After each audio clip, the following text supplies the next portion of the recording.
Hi everyone, it's Pippa from the Advantage here, specialist support services for girls and women with ADHD. This video is following on from one I did on emotional dysregulation. I was talking about how that can manifest, what it can look like for people that have ADHD, and also I talked a little bit about the reasons why we experience it. This video is my offering on things we can do to help manage this aspect of our life so we're less exhausted and overwhelmed and well, more regulated, I suppose, and hopefully experience a bit more joy. So the first thing to say is that as a woman, as an adult, hopefully you are aware of the things that set you off, your triggers. That is really important. And as far as you are able to make the choice to avoid the trigger, that would be my first kind of suggestion. You know what situations set you off. You know what people set you off. So if you can put some distance between you and those things and those people, that would be a good first step. You don't have to be everything to all people all of the time. You can delegate. You can choose another way because you have choices. Secondly, and this is also kind of around prevention, it's about like looking after ourselves. If we take care of our more physical needs, so for example, making sure that we get good balanced nutrition in our diet, plenty of protein, fruit and vegetables, fibre, all this good stuff. If we make sure that we get an adequate amount of sleep every night, if we make sure we exercise regularly, get our heart rate up, then we're going to be in the best physical shape, and then we will manage our emotions better.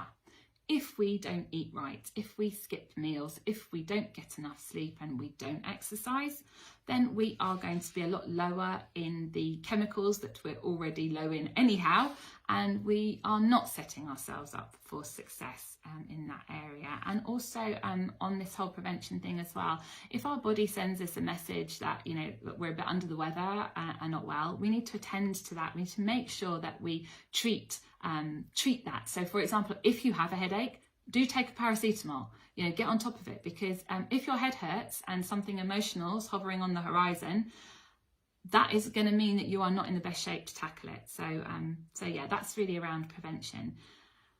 Beyond that, if this trigger is unavoidable, and of course in life these things do exist, things are going to set you off, we need to plan for them before they happen. So we need to prepare and have a plan that is practiced and easy for us to employ when we are challenged emotionally. So I think first of all, it's important to try and be grounded in the moment, to be mindful of being present in this moment. And they do say that people with ADHD, we've got two times, don't they? Now and not now. So in theory, we should be sort of naturally mindful people.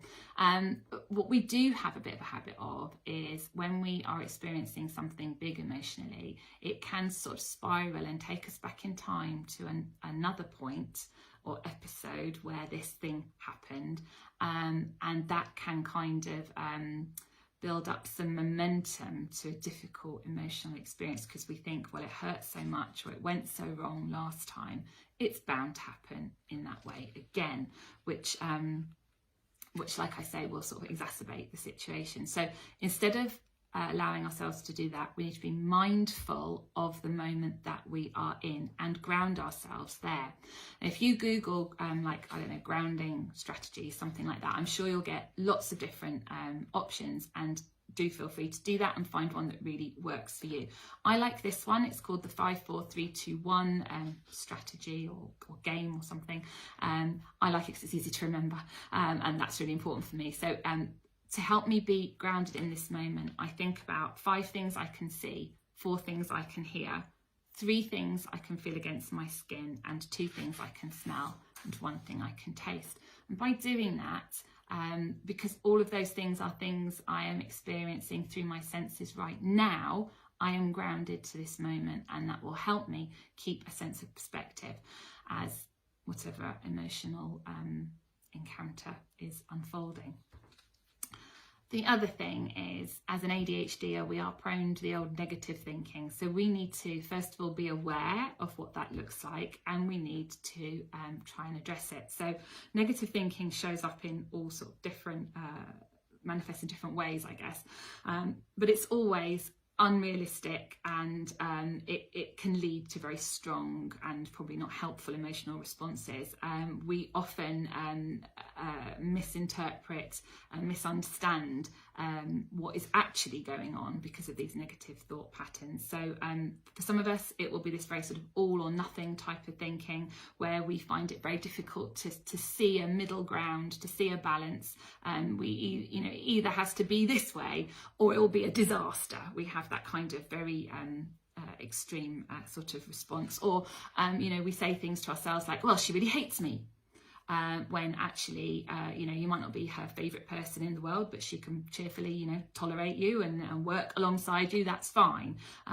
But we tend to go to that sort of oh, she hates me kind of place. Do you see what I mean? This kind of very sort of extreme responses. Also, we can sort of overgeneralise and be very quick to say, oh, well, I didn't learn to swim yesterday when I went to the pool for the first time to try to swim, so therefore I am not a swimmer. We make these big kind of statements. I'm not a swimmer, I can't do it because I tried and I didn't master it right there and then.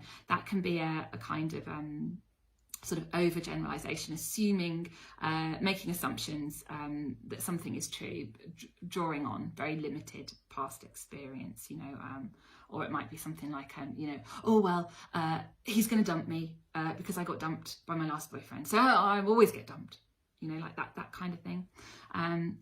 Also, us ADHDers, we can have a mental filter. I know filter's not a word you often associate with us, but you'll recognise this one, I'm sure. So it's the filter that lets all the positives slip through, and then it's a hard stop on anything negative.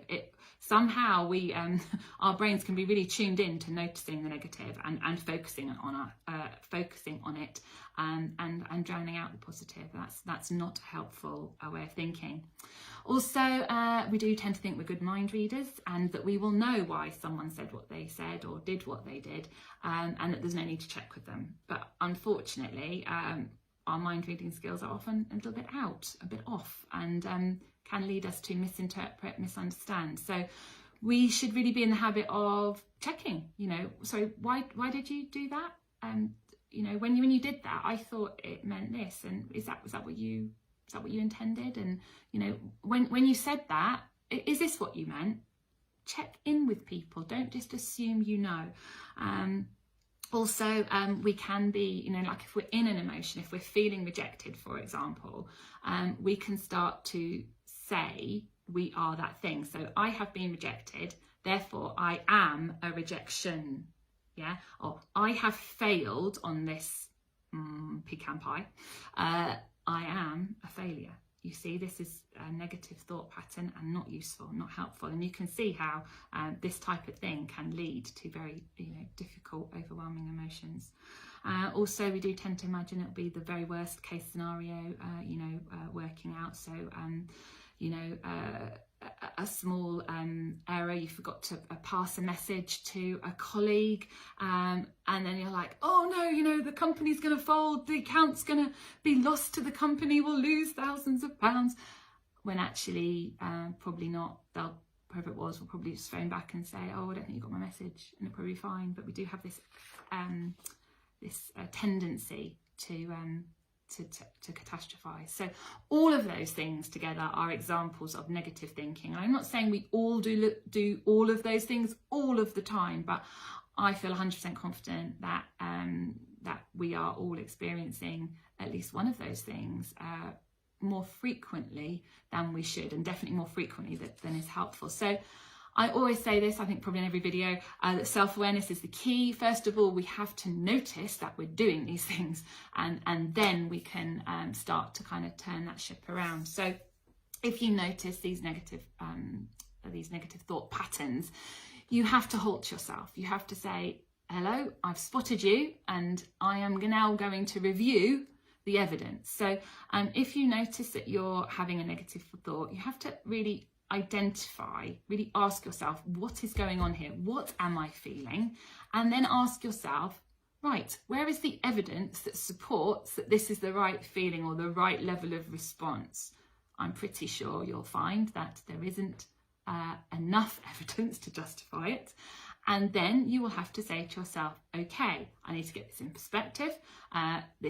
My emotional response does not equal the stimulus coming in, so I'm going to take a more balanced approach. So for example, I don't know, you make a mistake at work and you come home from work and you say to your partner, oh, I did this dreadful thing at work today, I think I'm going to get fired, I know I'm going to get fired, my boss will hate me, everyone will be so angry with me, I'm going to lose my job. Then that is negative thinking, that is over catastrophizing, and you have to stop yourself and say, well, hold on a minute, I am a human being, human beings do make mistakes, other people in the company do make mistakes. Do they get fired every time they make one? No, probably not.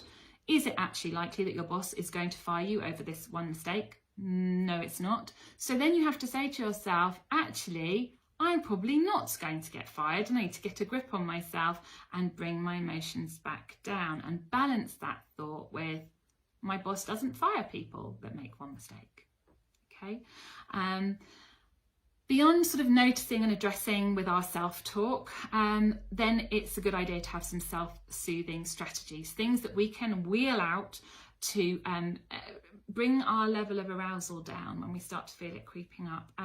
I favour things that don't require any kind of equipment or resources or lugging something around with me. So I favour things like activities around breathing, anything that slows your breath down. You can do square breathing, triangle breathing, rectangle breathing. You can Google this, but any breathing that slows the breath down will also bring your emotional arousal level down. So I would suggest practicing some of those techniques and using them as your go-tos.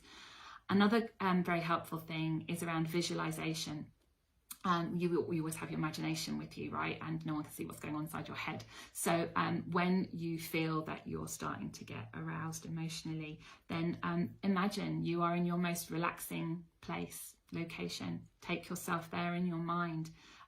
Ask your senses to sort of engage with that. You know, how does that feel beneath your feet? What does that light feel like on your face?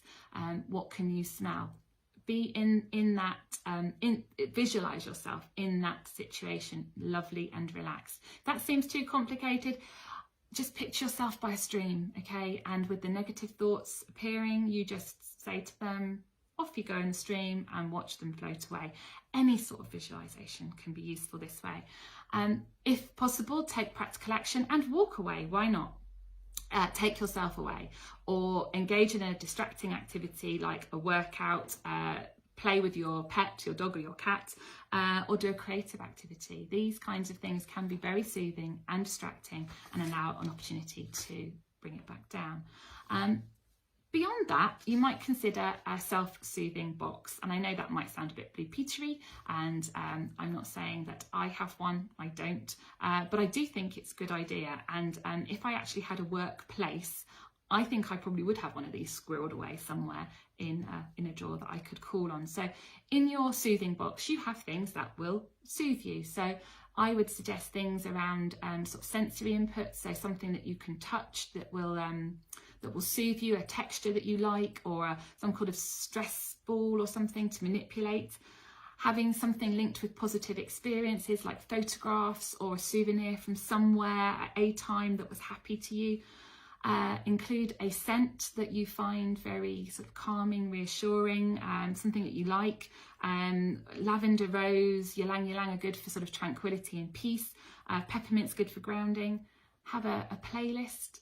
Music can be very beneficial to emotional well-being. I would also suggest having a bottle of water in there because being hydrated is going to be useful. Have some self-soothing cards, maybe some cards that have some instructions on calming techniques, maybe some cards that have positive affirmations on, and maybe an activity like like a grown-up colouring activity, or a sort of freestyle journal, so you can just sort of chuckle your ideas down. A self-soothing box can be helpful. Anyway, guys, I hope that you found some strategies here to help you with emotional regulation. I'll see you